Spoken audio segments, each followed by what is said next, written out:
मेफीबोस्त पर दाऊद की मेहरबानी पुराना अहदनामा तो तलावत किया गया। पिछले साल हमने इसी टेक्स्ट पर गौर किया था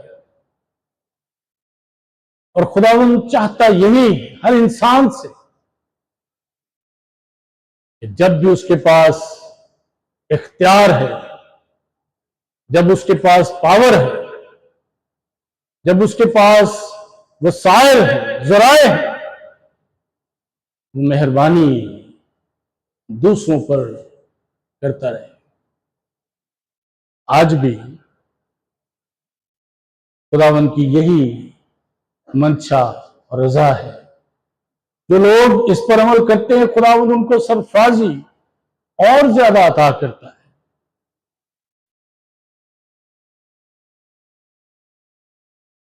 कलाम के जरिए से हम ये कोशिश कर रहे हैं इन सारे दिनों में कि हम नजात के हकीकी पैगाम तक पहुंच सके।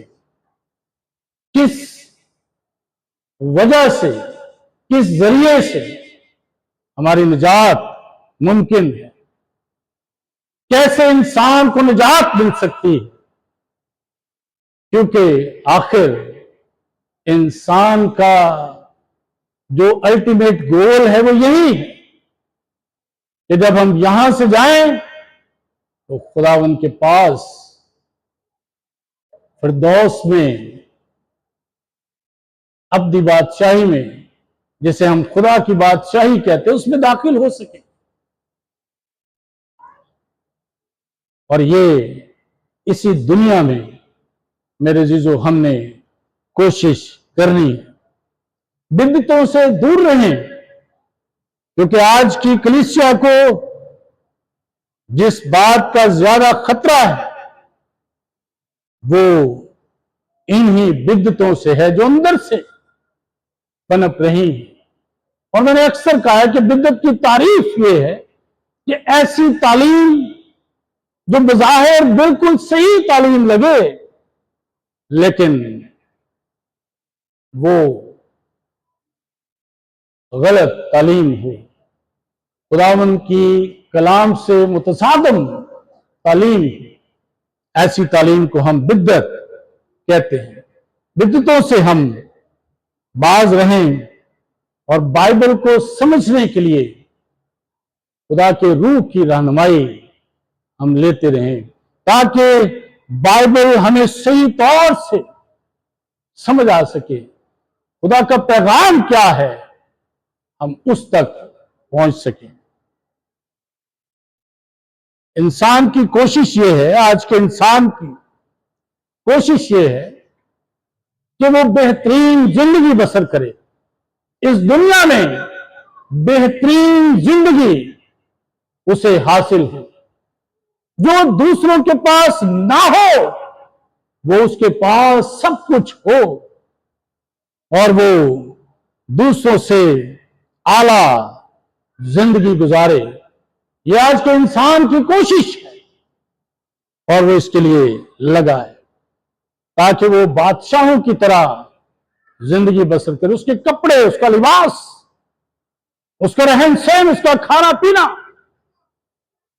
ये सब कुछ गमाजी करें कि वो आला और अरफा जिंदगी बसर कर रहा है। मैं एक पास्टर को जानता हूं जिसके लिए बहुत ज्यादा मीडिया पर आता रहा कि वो कपड़े पहनकर उसकी नुमाइश करते रहते, मॉडल बन के तस्वीरें खिंचवाते और लगाते हैं। लोगों ने नीचे कमेंट भी किए कि आप पास्टर हैं या मॉडल हैं, आप छोड़ें ये और मॉडल बन जाए, आ जाए। एक और लाहौर में मैंने देखा कि एक पास्टर गाड़ियों का बड़ा शौकीन और उसकी कोशिश ये रहती कि वो जब किसी इबादत के लिए जाए तो लेमोजीन में बैठ कर जाए। आप भी जानते हैं उस पास्टर को, वो लेमोजीन में सफर किया करता। और जैसे फिल्मों में पांव पहले बाहर निकलता है, कैमरा पांव पर होता है, बड़ा खूबसूरत जूता बाहर निकलता है लेमोजीन से, इसी तरह से वो भी, और बड़ी कोशिश रही। और सोच ये है इंसान की, अपने आप को तसल्ली देने के लिए कि ये खुदा की बरकत है जो खुदा मुझे दे रहा है, खुदा ने ये सारी बरकत दी है। और बाज़ औक़ात लोगों ने ये पैमाना बना लिया है कि अगर पास्टर के पास बहुत लविश जिंदगी है तो उसके पास सारी बरकत है, लेकिन अगर पास्टर के पास खुद ही अच्छी चीजें नहीं है, अच्छी जिंदगी नहीं है, तो वो दूसरों के लिए क्या दुआ कर सकता है। मुक़द्दस पौलुस रसूल ये कहते हैं कि हम मुफलिस नजर आते हैं लेकिन बहुतों को दौलतमंद बना देते हैं। ये मेयार जो शायद मजहबी रहनुमाओं ने आपके ज़हनों में बना दिया है कि ये बरकत है खुदा की, जो खुदा बरकत हमें देता है, लेकिन जब आप गौर करेंगे तो आपको सारी कहानी समझ आ जाएगी ये किसकी बरकत है। क्योंकि उसने भी तो यीशु को कहा था कि मुझे सजदा कर, मैं सारी दुनिया की शान शौकत तुझे दे दूंगा, क्योंकि ये मेरे इख्तियार में है। यीशु ने नहीं कहा था कि तू झूठ बोलता है, तेरे इख्तियार में नहीं है, इसलिए वो भी ये कुछ देता, और खास तौर पर वो अपने पीछे लगाने के लिए ये सब कुछ करता है। और आज का जो टेक्स्ट पढ़ा गया है नए नामे का, अंजील मुकद्दस से जो हवाला तलावत किया गया, एक ऐसे शख्स की तमसील यीशु ने बयान की है, और ये अल्फाज मेरे खुदावन के जुबान मुबारक से निकले, एक एक हर्फ सच्चाई पर मबनी है, ये गलत नहीं है, नहीं हो सकता ये गलत, क्योंकि खुदावन ने ये फरमाया है। वो शख्स जैसी जिंदगी बसर करता था, आलीशान जिंदगी बसर कर रहा था। अगर आप टेक्स्ट में ढूंढने की भी कोशिश करें तो आप कोशिश के बावजूद उस शख्स के गुनाह को नहीं ढूंढ सकते, क्योंकि उसके गुनाह कोई नहीं था। अमीर होना कोई गुनाह नहीं है, अमीराना जिंदगी बसर करना कोई गुनाह नहीं है, लेकिन जब हम उसकी जिंदगी पर गौर करते हैं, जब हम उसकी बातचीत सुनते हैं, मौत के बाद जो उससे बातें की हैं, हम इस नतीजे पर निकलते हैं कि कोई ना कोई उससे गलती हुई है। और गरीब लाजर के बारे में जब हम गौर करते हैं, उसकी कोई अच्छाई हमें नजर नहीं आती, कोई उसकी नेकी हमें दिखाई नहीं देती, और भी वो बाप इब्राहिम की गोद में है और अमीर आदमी अजाब में है। ये दो मुतजाद जिंदगियों का जिक्र यीशु ने किया है, ऐसी जिंदगियां जो एक दूसरे से मुखालिफ है, इस दुनिया में भी और दुनिया के बाद भी ये जिंदगियां एक दूसरे से मुतजाद नजर आती हैं। एक यहां पर अच्छी जिंदगी बसर करता है लेकिन वहां पर अजाब में मुब्तला है, एक यहां पर अजाब में है, बीमारी में है, नासूरों से भरा है, कुत्ते आकर उसके नासूर चाटते हैं, और वहां पर इब्राहिम की गोद में मुतजाद जिंदगियों का जिक्र हमें मिलता है। और बाइबल मुकद्दस जो पूरा सच बयान करती है, मजहबी रहनुमा शायद आधा सच बयान करें, और इसीलिए वो लोगों को ये तालीम देते हैं कि ये बरकत हैं जिनसे हम फायदा उठा रहे हैं, ये खुदा ने हमें बरकतें दी हैं। मालो दौलत अलामत है बरकतों की। ये सोच बाइबल की सोच नहीं है, ये इंसानी सोच हमें मिलती है, लेकिन बाइबल की सोच ये नहीं है। जमीन पर रहते हुए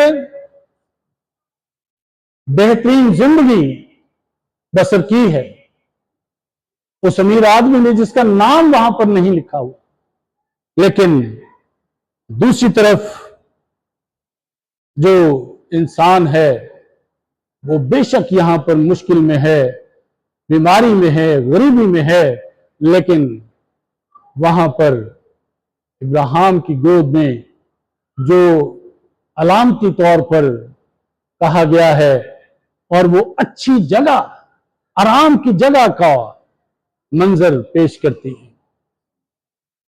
ये फैसला हमने इसी जिंदगी में करना है मेरे अजीजों। कोई दूसरा चांस हमें नहीं मिलने वाला। इसी जिंदगी में हमने फैसला कर लेना है कि हमने अजाब की जगह पर जाना है या हमने इब्राहिम की गोद में जो अच्छी जगह है वहां पर जाना है। यह फैसला जाती फैसला है मेरा और आपका, जो हमने इसी जिंदगी में करना है। और हमें यीशु के साथ जीना है, निजात याफ्ता जिंदगी बसर करनी है, निजात दहींदे मसीह के मुताबिक जिंदगी बसर करनी है, या हमने उसे तर्क करके दुनिया की बातों में, दुनिया की आसाइशों में, दुनिया की फिक्र करनी है, जिससे यीशु ने मना किया। दुनिया की फिक्र ना करो, आसमान की बादशाही की फिक्र करो, अब्दियत के लिए फिक्र करो। और ये इसी जिंदगी में एक अमीर आदमी के लिए दौलत से मोहब्बत करना और सखावत करना, अच्छे काम करना, यह उसके लिए एक चैलेंज हो सकता है। दौलत से मोहब्बत तो हर कोई करता है, लेकिन एक अमीर आदमी जिसके पास दौलत है, उसके लिए एक बड़ा मसला हो सकता है कि वो दौलत से मोहब्बत करे और वो सखावत ना करे, दौलत को बढ़ाता जाए और आसाइशों के लिए कोशिश करता रहे, लेकिन वो खुदावन के कलाम पर उसकी जो तालीम है उसको फरामोश करता रहे। बहुत से लोग आज भी अपनी अपनी नौकरियों पर गए हैं। मैं अक्सर जब घरों में जाता हूं, मैं लोगों को कहता हूं कि आप कहें जिस जगह पर आप जॉब करते हो उन्हें बताएं, उन्हें कहें कि हमें 3 घंटे के लिए, 2 घंटे के लिए छुट्टी दी जाए, हमने इबादत करनी है। और वो लोग खुश होंगे, वो कहेंगे कि हमारे जो एम्प्लॉय हैं ये खुदा का खौफ करने वाले, इबादत करने वाले हैं, वो खुश होंगे। बहुत से आपको कहेंगे हमारे लिए भी दुआ करना, अपने पादी साहब से कहना हमारे लिए भी दुआ करें। और जितनों ने ये तजर्बा किया है उनको, उनका जवाब मुझे यही मिला है कि पादी साहब आप ठीक कहते थे, हमने कभी कोशिश ही नहीं की। जब हम दुनिया की आसाइशों की कोशिश में लगे रहते हैं, दुनिया की फिक्रों में, फिर हम खुदा को एक तरफ छोड़ देते हैं, तो खुदा के पास आने के लिए वक्त नहीं होगा। और आज यही बड़ा मसला है उन जगहों पर जहां पर जुमे को छुट्टी है और एतवार को ऑफिस खुले हैं, जॉब, दुकानें खुली हैं, काम हो रहा है।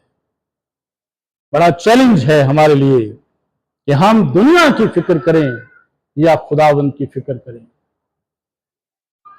वो अमीर आदमी आपको याद है जिसने कहा, यीशु ने कहा, उसने कहा, आए मेरी जान, तेरे पास बहुत सालों के लिए माल जमा है, खा पी और ऐश कर। और यीशु ने कहा कि आवाज आई, ऐ नादान, आज ही रात तेरी जान तुझसे तलब कर ली जाएगी। इंसान की जिंदगी का हाल यह है कि उसे अगले पल का पता नहीं है कि क्या होने वाला है। क्या वो उस मारो दौलत से फायदा भी उठा सकेगा जो उसने कोठरियां ढाकर बड़ी कोठरियां बनाई, बहुत माल जमा किया और कहा मेरी जान खा पी और ऐश कर। बहुत सालों के लिए माल जमा है, लेकिन आज ही रात तेरी जान तुझसे तलब कर ली जाएगी।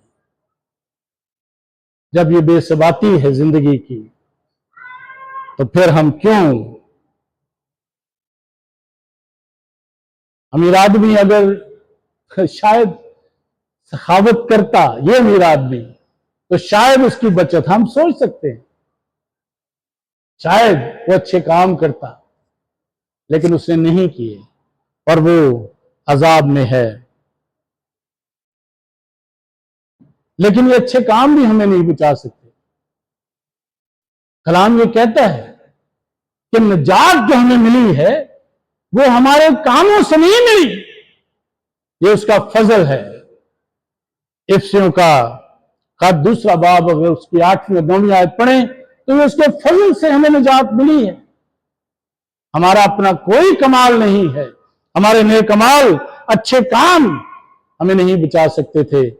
ये अच्छे काम निजात पाने के बाद हमसे सरजद होते हैं। जब हम निजात पा लेते हैं फिर अच्छे काम हम करते हैं, फिर हम सखावत करते हैं, फिर हम हर काम में हिस्सा लेते हैं, खुशी से सारे काम करते हैं। ये निजात का एक अमल है जो हमारी जिंदगी में होता है। निजात पाने के बाद हम नेक काम कर सकते हैं, लेकिन नेक काम हमें निजात नहीं दे सकते। ये खुदावंद की सलीब से, उसके खून बहाने से, उसकी सलीब पर निजात का जो काम किया उससे हमें निजात मिली है। अगर आप 19वीं आयत पढ़ें, ये दौलतमंद अर्गवानी लिबास पहनता था, पर्पल कलर, बड़ी मुश्किल से पर्पल कलर बनता है। अगर आप इसकी केमिस्ट्री को देखें, मुश्किल से बनता है, इसलिए इसे रॉयल कलर कहते हैं। बादशाह इसे इस्तेमाल करते हैं। और ये शख्स महीन और अर्गवानी कपड़े पहनता था, हर रोज खुशी मनाता था। ऐसी जिंदगी जैसे शाही जिंदगी, इस शख्स के बारे में जो यीशु ने पेश किया है, ये अगरचे हमें इसका बाद में पता चलता है तो ये यहूदी था। इस वक्त देखने से, पढ़ने से पता चलता है कि रोमी है। ये रोमी कोई अफसर है, बादशाह है, इसकी जिंदगी पुरताश जिंदगी है, कोई कमी किसी चीज की नहीं है और ये जिंदगी बड़ी अच्छी बसर कर रहा है। आखिर में हमें पता चलता है कि ये शख्स यहूदी था, लेकिन उसका रहना सहना इस बात की आकाशी नहीं कर रहा। आज भी बहुत से मसीह ऐसी जिंदगी बसर कर रहे हैं कि उनकी जिंदगी से पता नहीं चलता कि ये मसीह जिंदगी है या ये मसीह है। उनकी तरफ देख के ऐसे लगता है जैसे ये कोई और ही किस्म के लोग हैं, मसीह नहीं है। उनकी जिंदगी से नसीहत आपको छलकती हुई नजर नहीं आएगी। ये जरूरी नहीं है कि हम गरीब जिंदगी बसर करें तो हम मसीह हैं, लेकिन जो तकाजा है मसीह जिंदगी का, वो हमें बाहर सूरत अदा करना है। मैं आखिर में बताऊंगा कि क्या कमी थी इस शख्स में जो इसने नहीं किया, और इसे करना लाजिम था लेकिन इसने नहीं किया। इसकी जिंदगी से कोई आइडिया नहीं हो रहा कि ये मसीह या यहूदी जिंदगी है। ये तो अपनी दुनिया में मगन है, ये अपनी जिंदगी में इस तरह से मगन है, इसे कोई, बल्कि इसके दरवाजे पर रखा हुआ लाजर नजर नहीं आता। ये निकल जाता है, अपने रथों पर बैठकर उसके पास से गुजर जाता है, कभी इसने गौर नहीं किया। और बहुत से मसीहों की जिंदगी, बाइबल ना पढ़ना, दुआ ना करना, चर्च ना जाना, लेकिन वो अपनी जिंदगी में मगन हैं, वो अच्छी जिंदगी गुजार रहे हैं, वो सोचते हैं बस यही अच्छी जिंदगी है, इसी के लिए। और फिर मैंने जैसे पहले कहा कि वो सोचते हैं खुदा ने हमें बरकत दी है और हम इसी में खुश हैं, और कोई उससे मसीह का, उसके घर में आना, इबादत करना, नेक काम करना, उसके कामों में हिस्सा लेना, कोई उनकी जिंदगी से, वो सिर्फ अपने लिए जीते हैं। मसीह जिंदगी अपने लिए जीना नहीं। जो शख्स मसीह को जानते हैं, मसीह की जिंदगी से वाकिफ हैं, वो जानते हैं कि दूसरों के लिए जीना दरअसल मसीह जिंदगी है। जब हम दूसरों की फिक्र करते हैं, और आप यीशु की तालीम उठाकर देख लें, दूसरों की फिक्र के बारे में यीशु कहता है। दूसरा किरदार जो हमें नजर आता है वो गरीब लाजर है। दरवाजे पर पड़ा है, गेट पर उसके माजूर है, नासूरों से भरा है, हेल्पलेस है, वहां पर पड़ा रहता है। हमें आइडिया इस बात से होता है कि ये हेल्पलेस है, अपनी मदद नहीं कर सकते, कि कुत्ते आकर उसके नासूर चाटते हैं, वो उन्हें हटा नहीं सकता, वो उन्हें दूर नहीं कर सकता, अपने आप को उनसे दूर नहीं कर सकता। इस कदर बेकस और लाचार, जख्मों से भरा, आज के दौर में कहें तो इन्फेक्शन बढ़ती जा रही है और इन्फेक्शन से भरा हुआ है।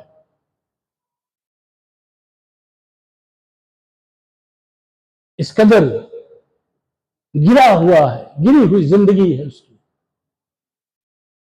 उसकी तौहीन करने के लिए हम नहीं कह रहे कि गिरी हुई जिंदगी है, लेकिन ऐसी जिंदगी है कि वो बहुत घटिया, कुत्ते आकर उसके नासूर चाट रहे हैं। उस वक्त में और आज भी बहुत से लोगों की ये सोच है कि बीमारी, गरीबी ये हमारे गुनाह का नतीजा है। गुनाह किया है तो बीमारी है, गरीबी है, लाचारी है, मुफलसी है, तंगी है। और अगर अमीर आदमी है, रास्तबाज है, इसलिए अमीर है, तो खुदा के साथ उसका ताल्लुक है, ये अलामत हमने बना ली है। लेकिन यीशु हमारी सोच को बदलता है। इस तमसील में जो यीशु ने बयान की है, हमारी सोच को यीशु बदलता है। यह जरूरी नहीं है एक शख्स जो गरीब है वो गुनहगार है, और यह भी जरूरी नहीं कि एक शख्स अमीर है वो रास्तबाज है। इसका इस अमीर और गरीब होने से कोई ताल्लुक नहीं है। ठीक है, खुदा बरकत देता है और उसका एक मुख्तलिफ जाविया है जो हम उन बरकत को देखते हैं। जब किसी को बरकत मिलती है वो दूसरों को उसमें शरीक करता है। शरीक करना, शेयरिंग करना, ये बरकत का एक पहला नुक्ता है जो खुदा की तरफ से बरकत मिलती है। और जब इब्लीस नवाजता है तो वो रोकता है, नहीं नहीं ये सिर्फ तेरे लिए है और कोई इसका हकदार नहीं है, उसे शरीक नहीं करना। सो गरीब लाजर इब्राहिम की गोद में है, अमीर आदमी अजाब में है, और दूर से उसने देखा है मौत हर एक पर आनी है। यह एक ऐसी हकीकत है। पैदाइश की किताब में जब इंसान ने गुनाह कर लिया तो खुदा ने कहा, आदम को जब सजा दी तो खुदा ने उससे कहा कि तू खाक है और फिर खाक में लौट जाएगा। ये खुदा का अटल फैसला है। कोई इंसान इस दुनिया में हमेशा के लिए जिंदा नहीं रहता है, और ना ही किसी को अपनी मौत के वक्त का पता है, और ना ही किसी को यह पता है कि मसीह खुदावंद कब आ जाएगा। जब हमें अपनी मौत के वक्त का नहीं पता, जब हमें खुदावंद के आने के वक्त का नहीं पता, तो फिर हमें दोनों सूरतों में मेरे अजीजों हर वक्त तैयार रहने की जरूरत है।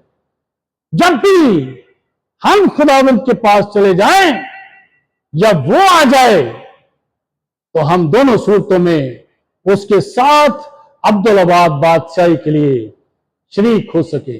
हमें तैयार रहने की जरूरत है, और हमें ऐसी जिंदगी, खुदावंद यीशु से ऐसा रिश्ता, ऐसा ताल्लुक कायम करने की जरूरत है कि हम उसके साथ उठाए जाएं। ये बाइबल की सच्चाई है। ये तो खाक है और फिर खाक में लौट जाएगा। हमें उसके पास वापस लौट कर जाना है। कोई फर्क नहीं पड़ता हम अमीर हैं, हम गरीब हैं, पढ़े लिखे हैं, अनपढ़ हैं, हम बड़े ओहदे पर हैं, हम छोटा काम करते हैं, हमारा खानदान बड़ा है, हमारा खानदान छोटा है, हम जैसे भी हैं, हर शख्स को उसके पास लौटकर जाना है। कोई अगर बहुत डॉक्टर इंजीनियर है तो वो भी अपने आप को नहीं बचा सकता है।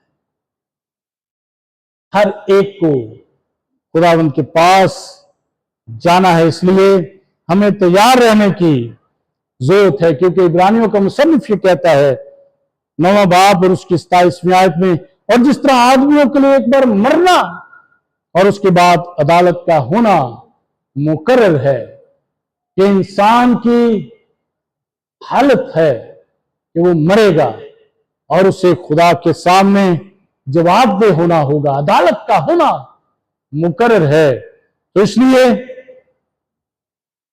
अब सोचने की बात है, हम किस मकाम पर हैं, हमारा क्या बनेगा। जब हमारी बारी आएगी तो हम कैसे खुदावंद के सामने जाएंगे। अगर हम मसीह के साथ अपना ताल्लुक कायम रखे हुए हैं रास्तबाजी में, मसीह की रास्तबाजी में हम रास्तबाज ठहराए गए हैं, तो फिर हम अब्दुल्लाबाद बादशाही के लिए उसके पास जाएंगे। लेकिन अगर हम अपनी रास्तबाजी पर भरोसा रखते हैं, अपने नेक कामों पर, तो फिर हमें फिक्र करने की जरूरत है। मैं अक्सर जनाजों में जाता हूं। गरीब आदमी का जनाजा, वहां भी उसकी गुर्बत नजर आती है। अमीर आदमी का जनाजा, वहां उसकी इमारत नजर आती है। लेकिन दोनों सूरतों में उन्हें खुदा के सामने पेश होना है।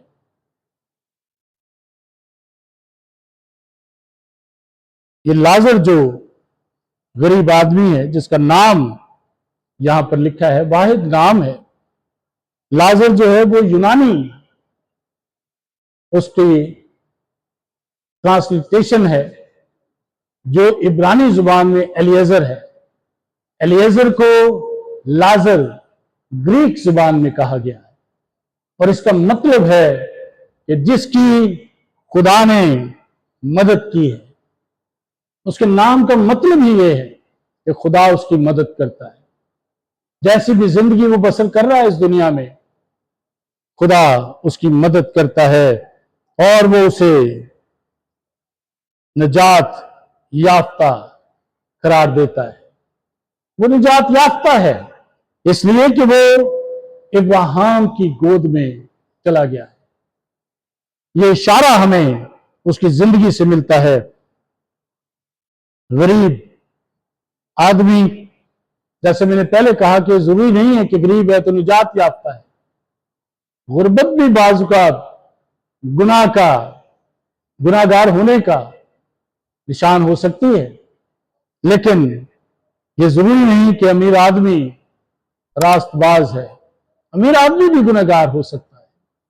तो इसलिए हमें अपनी जिंदगी पर गौर करने की जरूरत है कि हम कैसी जिंदगी गुजार रहे हैं।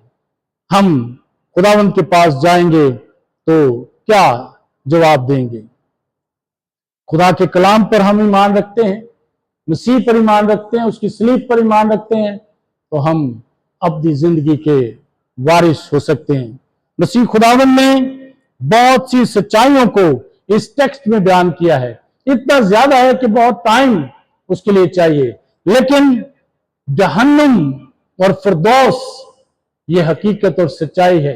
बाज़ का हम बहुत मॉडर्न बन जाते हैं, हम कहते हैं ये नहीं होगा, ये कुछ नहीं है, लेकिन यीशु के जुबान मुबारक से निकली सच्चाई है कि बाप इब्राहिम की गोद अच्छी जगह भी है, फिरदौस भी है, और इसी तरह आजाद की जगह भी है जहां पर हमने जाना है, और हमें उसके लिए तैयारी करने की जरूरत है। दूसरा मौका कोई नहीं, इसी जिंदगी में हम ये फैसला करेंगे। एक और सच्चाई जिसकी तरफ यीशु ने इशारा किया है वो ये है कि वहां पर हम एक दूसरे को पहचानेंगे, इसलिए कि अमीर आदमी ने दूर से लाजर को देख लिया है, पहचान लिया है। एक और सच्चाई जिसकी तरफ यीशु ने इशारा किया ये है कि वहां पर जो मौजूद है वो सब कुछ देख सकते हैं। वो अपने 5 भाइयों की फिक्र करता है लेकिन बेबस है, कुछ नहीं कर सकता। ये वो सच्चाइयां हैं जिनका यीशु ने खोलकर हमें बताया है कि ये सब कुछ हकीकत है, क्योंकि यीशु के मुंह से निकला है। और यीशु ने कहा कि उनके पास मूसा और अंबिया तो हैं, उनकी सुने। और आज के दौर में खुदा ये कहता है कि उनके पास मूसा और अंबिया और यीशु की तालीम तो उनके पास है, उसकी सुने। अगर उस पर अमल करेंगे तो फिर अपनी जिंदगी में दाखिल होंगे, बाप इब्राहिम की गोद में, फिरदौस में, अच्छी जगह पर जा सकेंगे। खुदावंद आप सबको अच्छी जगह पर, इब्राहिम की गोद में, और जब वो आए तो उसके साथ उठाए जाने वालों में मुकद्दसीन की जमात का हिस्सा बनाए, और हम उसका इस्तकबाल करने वाले सब मिलकर कर सके। यीशु के मुबारक नाम में आमीन।